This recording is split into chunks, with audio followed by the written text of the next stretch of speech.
আচ্ছা, তোমরা কি জানো বিটিএস মেম্বাররা এখন কে কোন ক্লাসে পড়ে? তারা তো শুধু গান আর পারফরমেন্স নিয়ে সীমাবদ্ধ নয়, পড়াশোনাতেও দারুণ মনোযোগী। হ্যাঁ, তারা নিজেদের ব্যস্ত সময়সূচির মধ্যেও উচ্চশিক্ষা চালিয়ে যাচ্ছেন। আজ আমি তোমাদের বলবো বর্তমানে বিটিএস মেম্বাররা কে কোন ক্লাসে পড়ছেন এবং কি নিয়ে পড়ছেন। আচ্ছা, ভিডিও শুরু করার আগে তোমরা যারা আমার চ্যানেলে নতুন আছো তারা অবশ্যই চ্যানেলটি সাবস্ক্রাইব করে দেবে এবং পাশে থাকা বেল বাটনটি প্রেস করে দেবে। আর ভিডিওটি যদি ভালো লাগে তাহলে অবশ্যই একটা লাইক দিবে এবং কমেন্ট বক্সে বলে যাবে তোমরা পরবর্তীতে বিটিএস সম্পর্কে কোন ধরনের ভিডিও চাচ্ছ। আচ্ছা চলো এইবার ভিডিওটা শুরু করা যাক। ফার্স্ট আরএম, জিন এবং সুগা, এরা তিনজন স্নাতক পর্যায়ে তাদের শিক্ষা শেষ করেছেন। যদিও তারা বর্তমানে কোনো প্রথাগত শিক্ষার তালিকায় নেই, তারা জীবনের প্রতিটি ক্ষেত্রে প্রতিনিয়ত আমাদের নতুন কিছু শিখিয়ে যাচ্ছেন।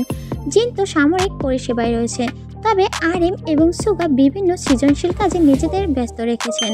সেকেন্ড, জেহোপ, জিমিন, ভি এবং জংকুক, এই চারজন বর্তমানে হানইয়াং সাইবার ইউনিভার্সিটিতে MBA masters of business administration programme নিয়ে পড়াশোনা করছেন। তাদের বিষয় হলো এন্টারটেনমেন্ট এবং মিডিয়া ম্যানেজমেন্ট।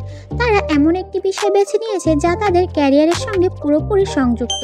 এদিকে তারা বিশ্বজুড়ে কনসার্ট করছে, অন্যদিকে অনলাইনে ক্লাসে অংশ নিচ্ছে। বিটিএস সদস্যরা দেখিয়েছেন যে শিক্ষা এবং ক্যারিয়ার একসঙ্গে এগিয়ে নেওয়া সম্ভব। এটা আমাদের জন্য একটি বড় অনুপ্রেরণা হতে পারে, কারণ তারা তাদের স্বপ্ন পূরণের পাশাপাশি ব্যক্তিগত উন্নতির পথেও এগিয়ে চলেছেন। আচ্ছা, যদি বিটিএস মেম্বাররা আমাদের ক্লাসে থাকতো তাহলে ক্লাসরুমের কেমন পরিস্থিতি হতো? বেশিরভাগ সময় হয়তো পড়াশোনার চেয়ে ফ্যান মিটিং আর কনসার্টই বেশি চলতো, তাই না?